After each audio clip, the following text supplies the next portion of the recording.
y buscar de Dios. No dependía tanto de lo económico, porque no eran simplemente paredes. Personas que de verdad necesitaran, personas que de verdad habían encontrado la necesidad de buscar de nuestro Dios. ¿Qué será, hermanos, lo que nos tiene tan dividido? Porque a pesar que hay muchas iglesias, todas tienen pequeñas barreras. Y fíjese que no son bíblicas, son doctrinas humanas. Nada de eso es bíblico. Lo que divide, lo que separa de una congregación de otra, no son cosas mandadas por Dios, sino que son creencias humanas, interpretaciones humanas. Y pregunto, si el Espíritu Santo está en los cristianos, está en los siervos, ¿cómo es posible que haya tanta división en las iglesias? Ese canto que dice, si tu corazón es como el mío, dame la mano y mi hermano será, lo cantan en la mayoría de iglesias. Amén. Y hasta lo cantamos nosotros también. Pero sabe que estamos muy lejos de que ese canto sea cierto en nuestras vidas. Criticamos, juzgamos, mire, por esto y por esto, por esto y por lo otro. Es que ahí se ponen manto, es que ahí no se ponen manto, es que ahí oran sentados, es que ahí oran parados, es que esos se bautizan así, esos, y en fin, cuestiones que dividen el cuerpo de Cristo en lugar de unificarlo. Y la oración de Cristo no fue que estuviéramos divididos. La oración de Cristo fue que estuviéramos unidos. Quiero decirle algo, hermanos. La iglesia primitiva no creció con tantas divisiones. La iglesia primitiva no tenía las doctrinas que hoy están rigiendo las iglesias cristianas evangélicas. No las tenían. Y vamos a ver tres cuestiones principales que dividen a la iglesia, aunque hay muchas otras, pero las más fuertes. Y yo quiero que esto lo veamos con madurez espiritual. Hermanos, una de las divisiones más grandes, quizás no tan grandes, pero una de las divisiones que hay es el tipo de bautismo. Y a usted lo bautizaron en el nombre del Padre, del Hijo y del Espíritu Santo. Amén. Ese bautismo no sirve. Amén. ¿Ya le han dicho alguna vez así? No, ese bautismo no sirve. ¿Por qué? Porque el que cree en Cristo debe bautizarse en el nombre de Jesús. Fíjese que la iglesia primitiva no creció con esas. ¿Sabe por qué?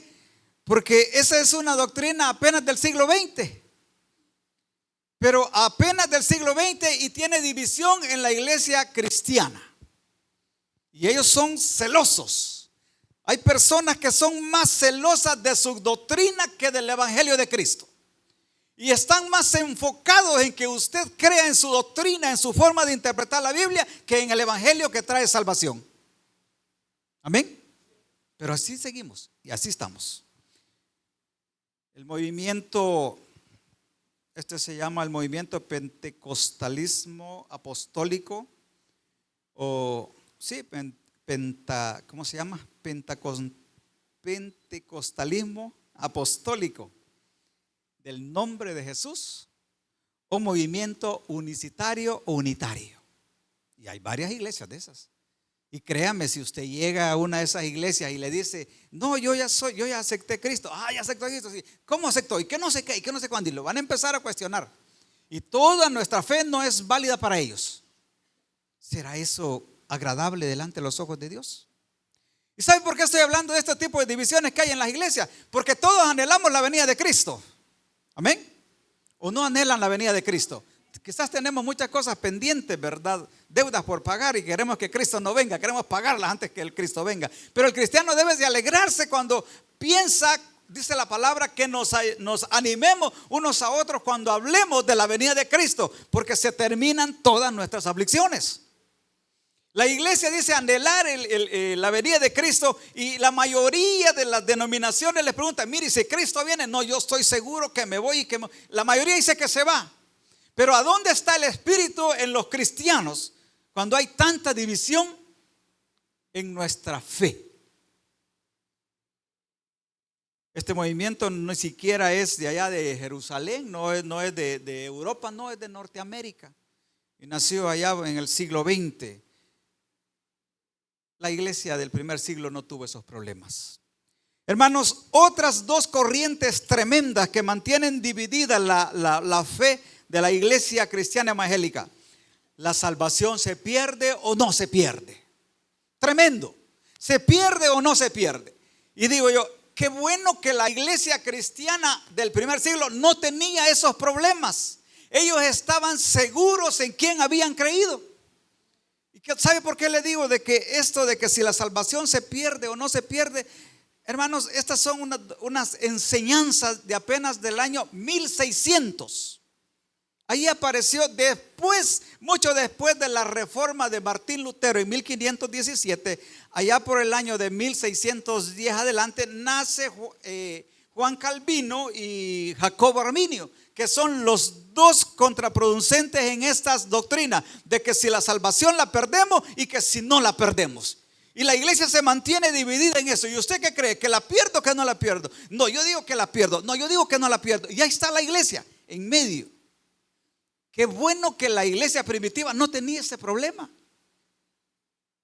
No tenían esas enseñanzas, no tenían esas doctrinas. Imagínese usted, yo no sé, aquí alguien sabe cómo sufrió la iglesia primitiva cuando fue perseguida. ¿Alguien sabe cómo fue? Imagínese, la iglesia, los primeros cristianos, por creer en Cristo, eran perseguidos, eran torturados, eran desterrados, eran encarcelados y muchos de ellos eran asesinados a cambio de no renunciar a su fe en Cristo Jesús. Yo no sé quién acá no sé quién en este tiempo estuviera dispuesto a morir por Cristo de la misma forma que ellos murieron.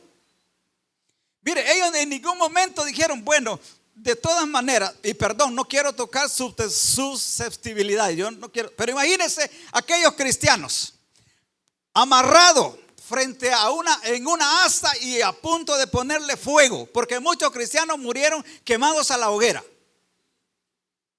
Y les daban la oportunidad, renuncia a tu fe y salva tu vida. Renuncia a Cristo y no te quemamos. Renuncia a Cristo y no te tiramos al montón de aceite hirviendo. Renuncia a Cristo y no te estiramos con los caballos. Renuncia a Cristo y no sufrís tantas torturas. A estas personas les daban la oportunidad de que salvaran su vida, la de su familia, las de sus hijos, las de sus esposas, a cambio de renunciar a Cristo. ¿Y sabe qué? No renunciaron. En ellos no había el prejuicio. Bueno, ya soy salvo, yo puedo renunciar y después me arrepiento.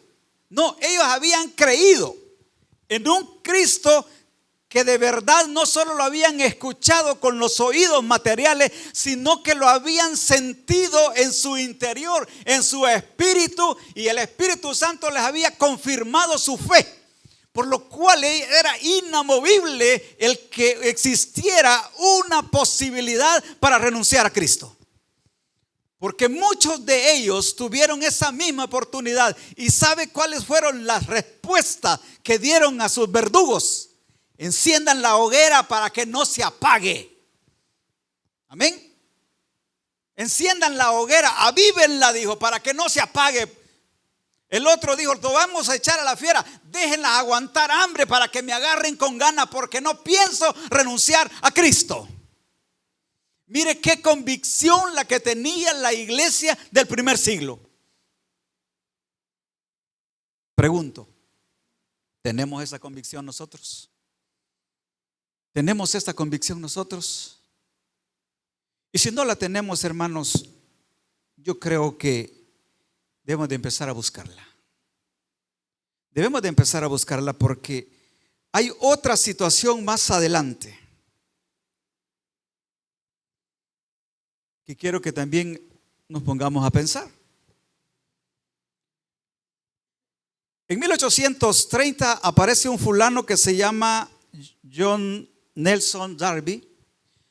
Es escritor es precursor de las enseñanzas del dispensacionalismo. Y entre ellas, el dispensacionalismo existe lo que conoce como la última dispensación o la dispensación del rapto.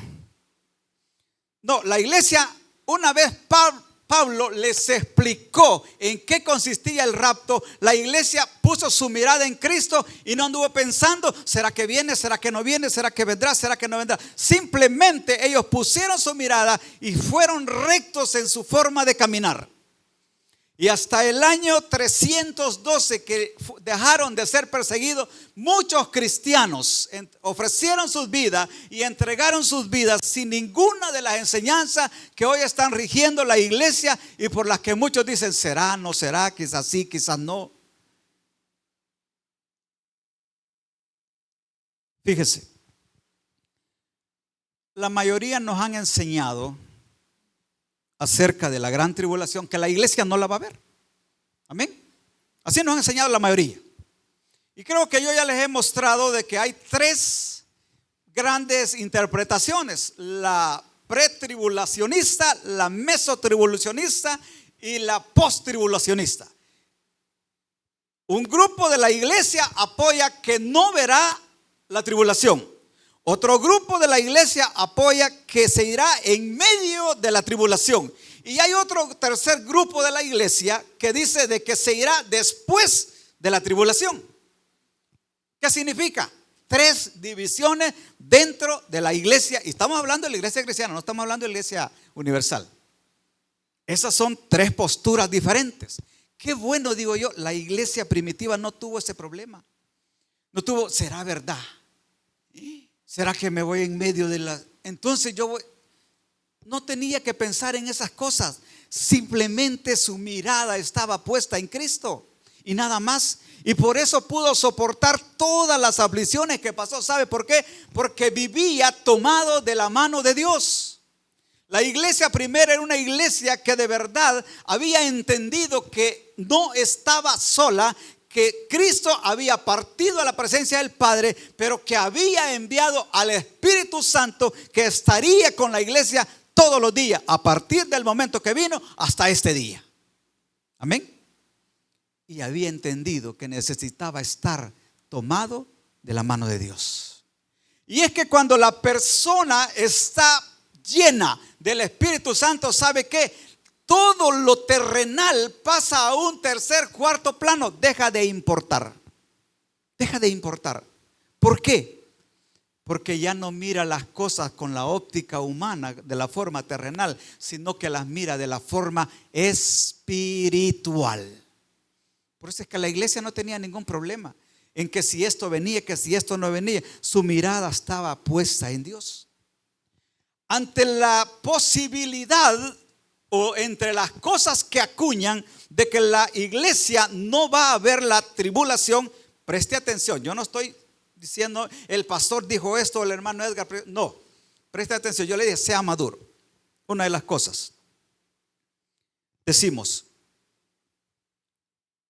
la iglesia es la novia del Cordero. Amén.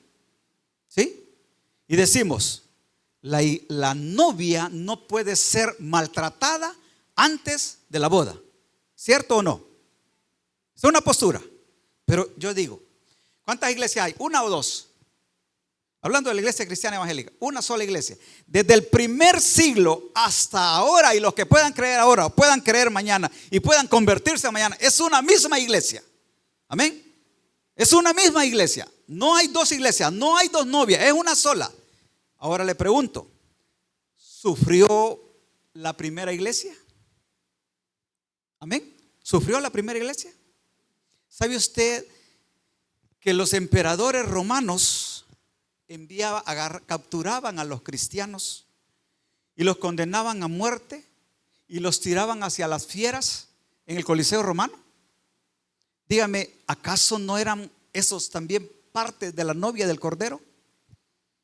¿Sabe usted que para justificar el asesinato de muchos cristianos en masa, se dice que de acuerdo a la historia, Nerón le prendió fuego a la ciudad de Roma y acusó a los cristianos para tener una justificación para capturarlos a todos y amarrarlos y darles fuego para que iluminaran las calles de Roma? no eran ellos, no formaban parte ellos de la esposa, no formaban parte ellos de la novia del Cordero, pero estaban sufriendo. No puedo decir, mire, murió durante la persecución X cantidad de cristianos, pero acordémonos, no solo fueron 12, porque de los 12 apóstoles, menos uno, el único que murió, digamos, normalmente fue Juan. De ahí los otros murieron de forma tremenda. En conclusión, para este punto quiero decirle algo. La iglesia moderna, estamos tan fríos en comparación con la iglesia primitiva. Estamos tan fríos y no queremos pagar el precio que pagó la iglesia primitiva por Cristo. No sé si me entiende. ¿Cuánto esta iglesia sufrió? Y nosotros no queremos sufrir. Nosotros no queremos sacrificarnos. Y no estoy hablando, hermanos, exclusivamente de que nos va a venir la aflicción de la gran tribulación y vamos a pasar por ella. No estoy hablando de ese tipo de sufrimiento. Nosotros hoy en vida no nos queremos sacrificar por Cristo. No queremos dar un poquito más por Dios. O no queremos dar un poquito más para Dios. Encontramos una excusa para cada situación. Evitamos tener compromisos en las iglesias. Evitamos lo menos posible solo llegar y medio sentarnos y salir corriendo, porque no queremos un compromiso serio con Dios. Pero la iglesia primera no era eso, era una iglesia entregada a Dios. Y si la iglesia que estaba entregada a Dios, y si la iglesia que ayunaba, que servía, que trabajaba para Dios, que dependía del Espíritu, pasó tantas angustias, ¿qué nos hace pensar que nosotros, con lo aguado que estamos, no vamos a pasar angustias? Perdón la expresión, pero quiero que toquemos nuestra conciencia y que nos comparemos con uno de aquellos cristianos. Dice que en el discurso de Pedro, en el primero aceptaron 3,000 y en el segundo 5,000. Así es, ¿verdad? Comparémonos con uno de ellos. Y a pesar de saber que el volverse cristiano iba a traer complicaciones ante las autoridades, a pesar de todo eso, las personas se convertían a Cristo. Y no solo se convertían, comenzaban a vivir una vida de acuerdo a la voluntad de Dios. Ahora, hermanos, nosotros estamos viviendo una vida de acuerdo a nuestra voluntad. Estamos viviendo muchas veces una vida de acuerdo a nuestra propia voluntad, pero queremos recibir todas las bendiciones y promesas que Cristo tiene para nosotros. Vaya conmigo a Jeremías capítulo 6, versículo 16. Volved a las sendas antiguas. Jeremías capítulo 6 dice: así dijo Jehová, paraos en los caminos y mirad y preguntad por las sendas antiguas cuál sea el buen camino. ¿Y qué más? No basta solo saber, sí, ya sé cómo eran ellos. No, sí, eran muy entregados. Mire qué valor de hombre, no negar a Cristo, no renunciar a su fe. No, ¿sabe qué nos está diciendo la palabra? Seamos como ellos. No sé si me entiende. Seamos como ellos. Dice: volved a las sendas antiguas, cuál sea el buen camino, y andad por él, y hallaréis descanso para vuestras almas. Hermano, usted va a decir: mire, si yo he visto cristianos que se han entregado y sabe que murieron. No, si es que el descanso de nosotros no es en esta tierra. El descanso de nosotros es a la diestra del Padre. Amén. El descanso de nosotros no es acá. Acá solo somos, como decían muchos por ahí, aves de paso.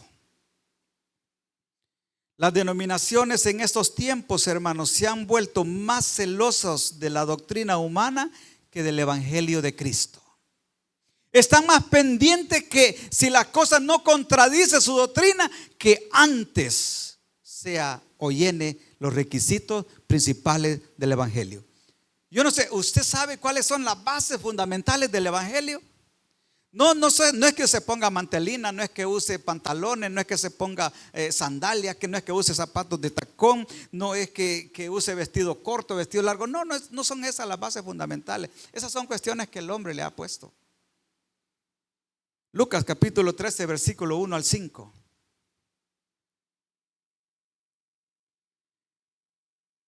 Hermanos, el fundador de la iglesia no es Pablo, no es Pedro, sino que es Cristo.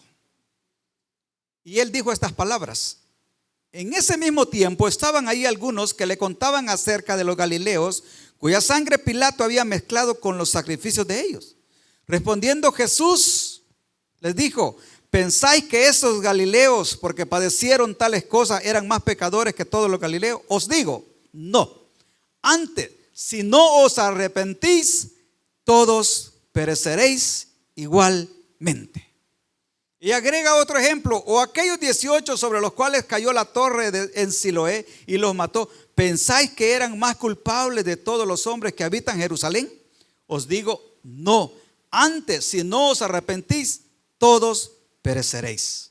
Hermanos, nuestro Señor Jesús está diciendo algo bien claro. Para poder seguir a Cristo y amarnos cristianos, necesitamos hacer algo: arrepentirnos. Y arrepentirnos no es decir, no, mire, yo me arrepiento, fíjese. No, ¿sabe qué? El que de verdad se arrepiente es para no volver a ser lo mismo que era antes. Es el que de verdad se arrepiente. Y lo digo porque habemos muchos cristianos que nos congregamos y nos hemos cristianizado, pero no nos hemos convertido al evangelio de Cristo. ¿Por qué? Porque seguimos haciendo, y perdón la expresión, seguimos haciendo las mismas sinvergüenzadas que hacíamos antes de ser cristianos. La diferencia es que nos congregamos, pero no nos hemos arrepentido. Pero si le pregunto si Cristo viene, me va a decir que sí. Y ya vamos a ver más adelante qué dice la palabra. Hechos capítulo 13, versículos 17 y 19. Cuando Pedro les estaba explicando a aquel grupo de judíos que el que habían crucificado era el Cristo, el Mesías prometido, que era el que había sido anunciado por las Escrituras, ¿sabe qué? Aquella enorme cantidad se compugió de espíritu, es decir, se dio cuenta de lo que habían hecho y preguntaron: ¿y ahora qué hacemos? ¿Sabe cuál fue la respuesta que le dio? Mas ahora, hermanos, sé que por ignorancia lo habéis hecho, como también vuestro gobernante, pero Dios ha cumplido así lo que ha anunciado por boca de todos sus profetas, que Jesucristo había de padecer. Así que, ¿qué dice? Arrepentíos y convertíos. Estoy diciendo las bases fundamentales del evangelio. Primero, tenemos que arrepentirnos. Y tenemos que convertirnos, es decir, dejar de ser lo que éramos y comenzar a vivir de acuerdo a la palabra, ya no de acuerdo a como nosotros queremos, sino de acuerdo a lo que dice la palabra. ¿Cómo vivía Cristo? ¿Cómo nos enseñó Cristo? ¿Qué nos enseñó Cristo acerca de nuestros enemigos? ¿Qué nos enseñó Cristo acerca de nuestro prójimo? ¿Qué nos enseñó Cristo acerca de vivir en sociedad? Todas esas enseñanzas, cuando las ponemos en práctica, en obediencia a Cristo, ¿sabe? Entonces yo puedo decir, sí, soy cristiano. ¿Por qué? Porque estoy practicando lo que Cristo dijo que hiciéramos. Pero muchas veces, hermanos, simplemente hemos cambiado la palabra y la hemos acomodado. Santiago capítulo 4, versículo 4. ¿Por qué tocamos esto? Porque muchos de nosotros, hermanos, todavía somos amigos del mundo. Todavía andamos ahí sin querer soltar las prácticas del mundo. Pero dice, oh almas adúlteras. Y aquí nos dice a nosotros, aquellos que todavía creemos que siendo cristianos podemos seguirnos riendo con el mundo. Aquellos que siendo cristianos creemos que todavía podemos seguir haciendo, perdón la expresión, las chabacanadas que se hacen en el mundo. Y si viene Cristo, no, yo me voy con Cristo. ¿Usted cree que Cristo quiere chabacanes allá arriba? ¿Usted qué cree que Cristo quiere sinvergüenzas allá arriba? Dice la palabra, oh almas adúlteras, no ignoréis que la amistad con el mundo es ¿qué dice? Enemistad con Dios. Yo creo, hermanos, que la palabra es clara para que nosotros no estemos dormidos ni confiados.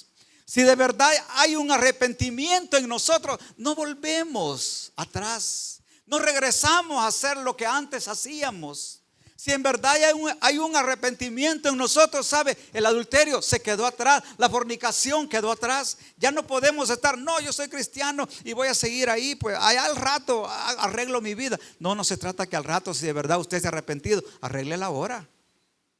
Amén. Si de verdad nos hemos arrepentido, si no solo estamos tanteando, como decimos por ahí. Necesitamos, hermanos, aferrarnos de verdad a la palabra, no tratar de cambiarla, no tratar de suavizarla. Y por eso hacía la comparación de la iglesia primitiva a la iglesia moderna, porque la iglesia primitiva, siendo una iglesia entregada y respaldada por el Espíritu Santo, pasó tantas aflicciones y tantas penurias y no negó a Cristo. ¿Cómo estaríamos nosotros en esas situaciones? ¿Cómo seríamos? Yo pienso de que si Dios nos habla a tiempo, es porque quiere bendecirnos, es porque quiere prepararnos, es porque a lo mejor el tipo de vida o de evangelio que estamos viviendo no es el de la palabra, sino que nos hemos hecho a un lado de la palabra y estamos viviendo conforme nosotros queremos. Por eso les dije, era un estudio bíblico más a manera de exhortación. Hermano, lo que es suyo, agarrémoslo. Lo que es nuestro, agarrémoslo. Y lo que no, dejémoslo ir. Pero sí, meditemos qué tipo de evangelio estamos viviendo y hagamos una comparación a aquellos primeros cristianos. Si a pesar de todo pasaron tremendas penurias hasta la muerte, ¿por qué nosotros, que estamos, como dice Apocalipsis 3:16, tibios? Así dice, ¿no? Y porque estamos tibios, dice, os vomitaré de mi boca. ¿Cómo estamos? ¿Estamos fríos espiritualmente hablando? ¿Estamos calientes espiritualmente hablando? ¿O estamos tibios? Si en su conciencia, que no miente, le dice que estamos tibios, es tiempo de que nos metamos con Dios. Si estamos tibios, si el Espíritu Santo golpea nuestra conciencia y nos dice, tú estás viviendo un evangelio tibio, entonces es tiempo que nos metamos con Dios. Porque si estamos con vida es porque aún hay esperanza de que aquello que estamos haciendo mal lo comencemos a hacer bien, y aquello que estamos haciendo bien lo comencemos a hacer mejor. Le voy a invitar que cierre sus ojos y meditemos un momento cómo está nuestra vida. Necesitamos entender que cuando el Espíritu Santo está en la persona, nos lleva a la unidad y no a la división. Y lamentablemente, aún en las mismas congregaciones, estamos divididos. ¿A dónde está la unidad espiritual por la que Cristo oró e intercedió por nosotros? Padre, yo te ruego en el nombre de Cristo Jesús,